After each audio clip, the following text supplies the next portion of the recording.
we're concerned that this is another example of U.S. government overreach, and that instead of really targeting its very powerful surveillance authorities on terrorists and spies, that they're doing this bulk collection that sweeps up a lot of innocent people. So if they're targeting an entire country's phone calls, collecting and recording all of them and searching through them later, that doesn't violate just the privacy of the people in that country, but the Americans that communicate with them. Why don't you lay out what you found? 100% of the calls in a particular country are being recorded by the NSA? That's right. So our reporting demonstrates the NSA's capability in at least one country to capture the entire communications. And this is not targeted communications, this is communications in bulk. So people's conversations to, from, and inside the country are available to the NSA to be kind of retroactively accessed. So they can later go back in time and say who was talking to whom, or particularly look up particular conversations of interest. Now, your article seemed to indicate that the biggest problem the agency had was its storage capacity. It's a bit how to mine this information just because of the sheer volume involved. Could you talk about that?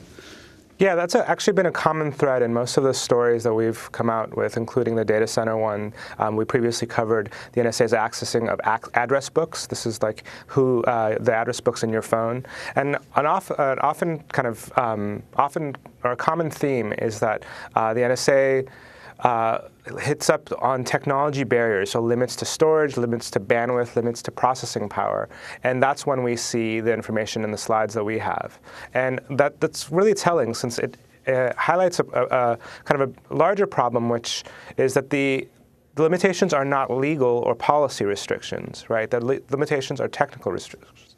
And as technical capacity goes up, I think the NSA will be kind of growing these programs. We're already aware of one large data center being built in Utah, which will have kind of a very large capacity to store this type of communication. And again, we're going to need to look to legal restrictions to kind of minimize this collection rather than technical ones.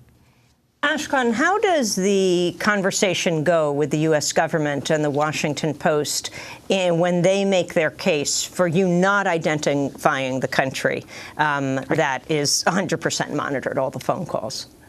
I can't get too into the details, but typically there's a conversation on both sides of kind of the editors, the writers, the government, all kind of weigh in on what they think is and isn't important to cover. We felt that kind of our representation, our highlighting the existence of this program, and it is an ongoing program. It's in place still. We wanted to raise the policy implications or policy issues associated with bulk content collection without necessarily blowing a capability that the government currently has. Now, were you able to tell to what degree the NSA needed cooperation or complicity by the telecommunications companies that were actually providing this telephone service? Again, I can't kind of get into the how and the where. I can say, again, it's comprehensive access in at least one country. At least one country. Explain that. So the documents we had were from last year, and they indicated a system up and running, and they would kind of go from earlier coverage to 100% towards when we saw the documents. But they hinted at the expansion of this program in at least one other place by October 2013, or October of last year, and there was kind of hints in the documents and in the budget documents that this capacity would be growing to other places as soon as the technical capacity was there. Well, during his recent TED Talk, Edward Snowden referenced you by name and talked about your work on the cost of surveillance. There is an argument to be made that the powers of Big Brother have increased enormously.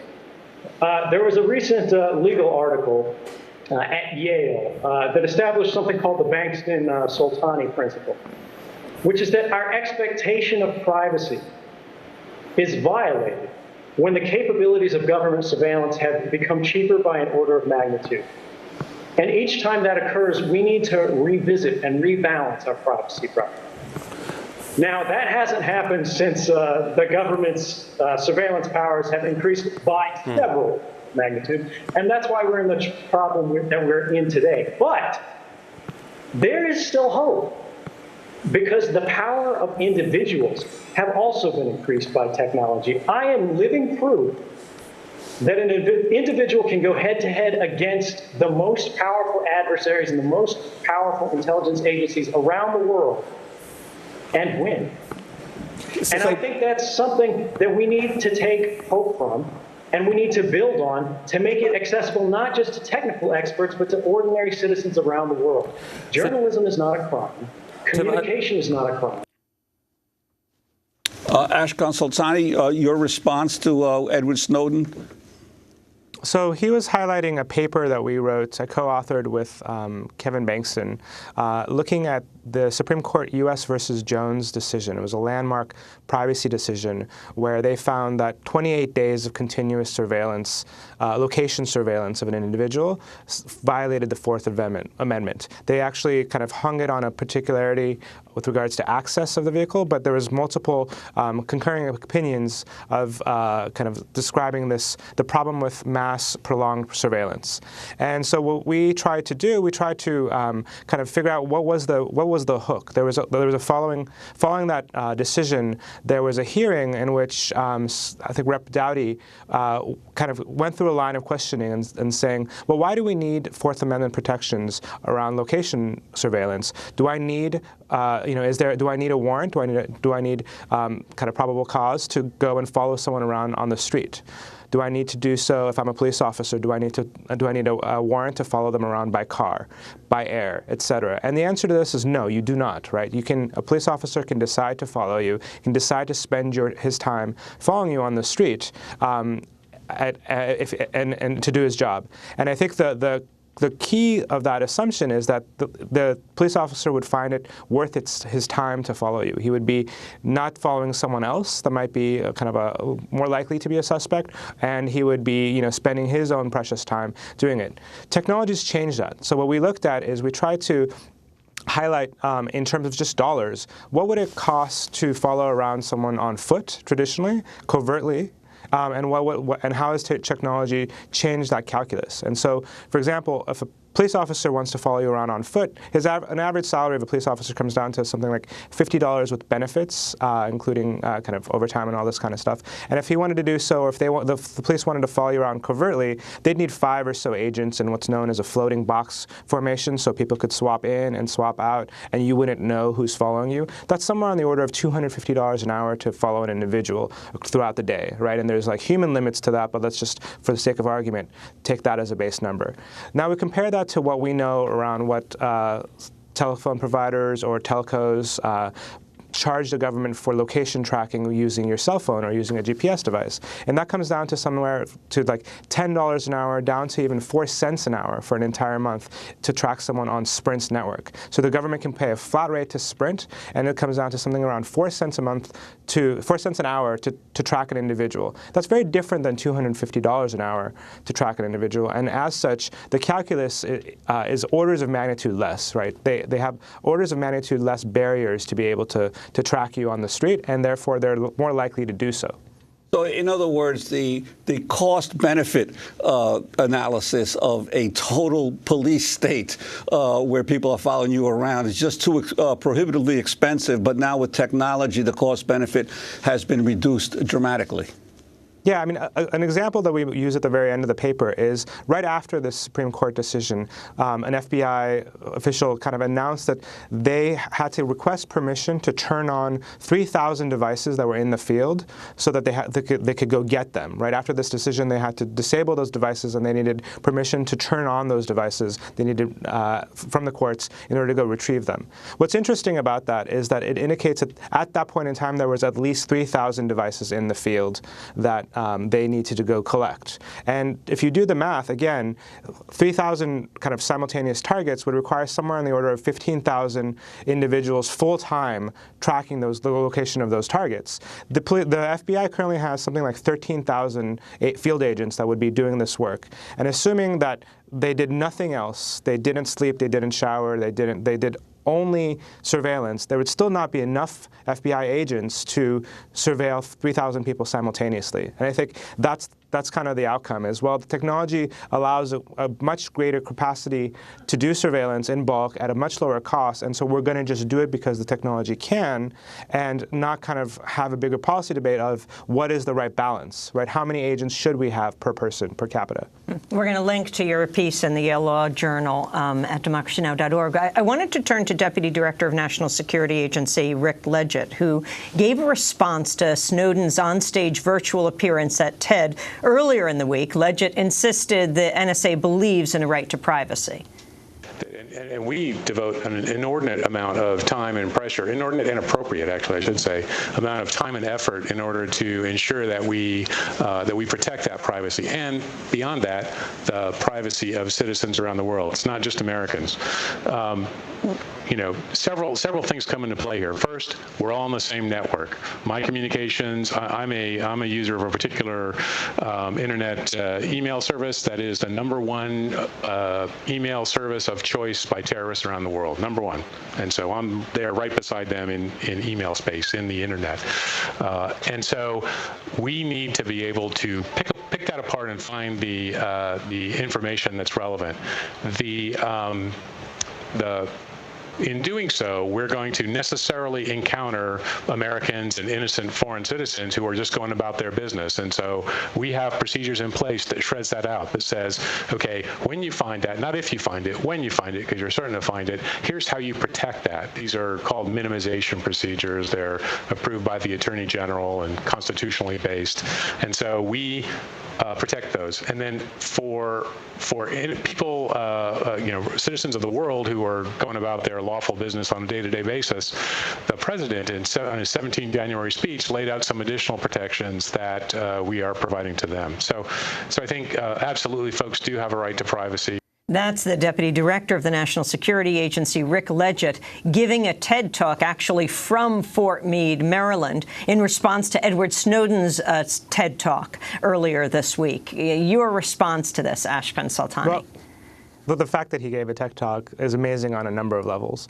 But going to the kind of substance of his speech there, one thing to realize is, in fact, yes, the NSA does employ minimization procedures when they encounter U.S. persons' information. For example, in bulk surveillance, if they are to discover that voice communications or email communications belong to an American, and they've determined that it is not of foreign intelligence or other kind of national security interests, right? So they could be under counterterrorism, counter-narcotics. I think in that speech he describes human trafficking. He describes, money laundering. There's a number of kind of missions that the data could become useful for. But if it's determined that it's a U.S. person and it's not valuable to any of those broad missions, then there is minimization in place. I think what the tension is, what the kind of disconnect is that that minimization happens on access to the data, but not on collection, right? So in our story, we describe bulk collection or bulk kind of storage of entire countries' worth of communications. That communication will contain U.S. persons' information for that rolling buffer of 30 days. And it's not considered collection, or these minimization procedures don't fall into place until someone looks at it. But all during this time, your information has been recorded and is accessible, right? So it's one of these things where it's essentially the government saying, we want to be able to look, but we won't look unless we really need to, and we'll close our eyes. And I think a lot of people would say, well, no, you shouldn't be able to look unless you need to, right? And that's the disconnect. I wanted to ask you about this whole issue of the government's restrictions in terms of collecting material on Americans. In the articles that you did on Google and the ability of the U.S. government to access Google data centers, you raised a particular, I think, issue that most people are not aware of. If I write on a Gmail account an email to Amy here in New York City, that email can appear in a Google server somewhere else in the world. Could you talk about that? That's right. So as we're moving to a cloud-based kind of architecture, as more of our services are cloud-based, what that means is the servers are distributed all over the world, and they replicate and they're redundant to one another, such that if California fell off the grid sometime, that your emails and your communications are still accessible, right? And so what happens is in the scenario you described, if you're in New York, you might be talking to either Mountain View data center or something in North Carolina, a data center in North Carolina. Your emails and your activity, your login, your kind of the data that you generate will be housed in North Carolina, but it will immediately get replicated to Google's data centers all over the world, the ones in Iceland or the ones in Japan. And as that data gets replicated, the NSA is able to tap that communication, that replication, that transfer of data. And so even though under their Executive Order 12333, they're collecting overseas, they're going to be incidentally collecting a large number of U.S. persons' information, given the global architecture that we're moving to, this global cloud architecture that we're moving to. And this Executive Order 12333 was signed by Reagan in 1981. Yeah, what's interesting about 12333 it's this kind of president's sole kind of guidance on collection overseas for the intel agencies, and it's not a lot is known around that particular program. In my opinion, it's actually, there's been a lot of talk of Section 215, the bulk metadata program, Section 702, which is essentially the PRISM program, where they go to companies and get data from Google and Yahoo. The bulk, kind of almost all of our stories, or the ones that I've been involved in, have been focusing around this 12333 kind of international collection, since it allows the government almost kind of with very few restrictions to collect data internationally. And there's minimization procedures that apply to U.S. persons' information that is encountered internationally, but those are only after, as I said, the information is accessed or looked at. But in the machine processing of it, they're able to collect broadly everyone's data under this executive order. Ashkan, very quickly, can you talk about Google cookies? Sure, absolutely. So another one of the stories in the story we did on location tracking, we kind of highlighted the government collecting information broadly from mobile devices, from cell phone networks, a variety of sources to track people's location. 5 billion records a day, I think, was what we described. One of the findings from that particular kind of line of research was that the government was also using or relying on Google cookies to identify individuals. And so the purpose might seem strange, but this goes back to the cost of surveillance and the cost to do identification, right? So you guys at Democracy Now! Might use the internet, and all of you will be behind the Democracy Now! Firewall, and you would appear as the same user, the same IP address. And so the government couldn't identify one of you versus another, right? But because you use Google services, Google will essentially identify you guys individual. They'll set cookies for each user that's unique to that user. And so what we found is the government was in fact relying on Google cookies, Yahoo cookies, a bunch of services to uniquely identify users that they couldn't otherwise do. Again, an indication of their growing capacity due to the kind of change in our global telecommunications network. They're benefiting from it, or they're able to leverage it in a kind of a really interesting way.